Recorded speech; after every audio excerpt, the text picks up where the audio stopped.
Mfahamu Mtakatifu Domisiano, askofu.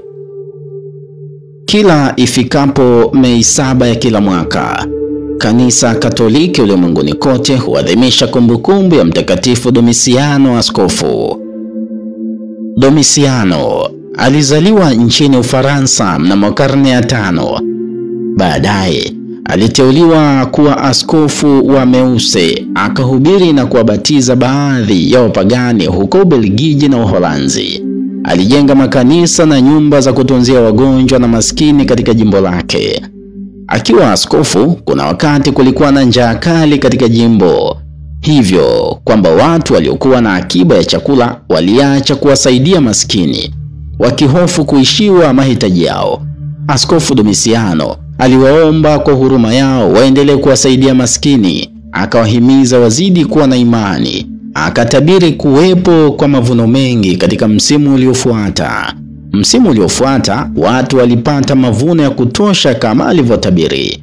Aliaga dunia mnamo mwaka 560. Wakristo wake walianza kumheshimu kama mtakatifu hata kabla hajatangazwa kuwa mtakatifu. Miongoni mwa mambo makuu tunayojifunza kutokana na maisha ya Mtakatifu Domisiano ni pamoja na uongozi wa kiroho kwa hekima na upole. Mtakatifu Domisiano alijulikana kwa hekima yake katika kuongoza waamini na kujenga umoja wa kanisa. Alitumia uongozi wake kuleta amani, kuimarisha maadili na kuwafundisha watu njia ya kweli ya Kikristo. Lakini jambo la pili, upendo kwa maskini na huduma ya kujitolea. Alijitahidi sana kuwahudumia maskini na wagonjwa kwa moyo wa kujitolea. Alitumia nafasi yake kama askofu sio kwa faida binafsi, bali kwa kutumikia wengine.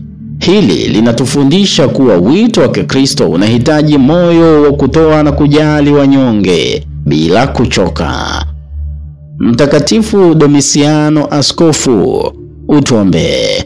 Hii ni sauti ya Pasco Tulliano. Tumsifu Yesu Kristo.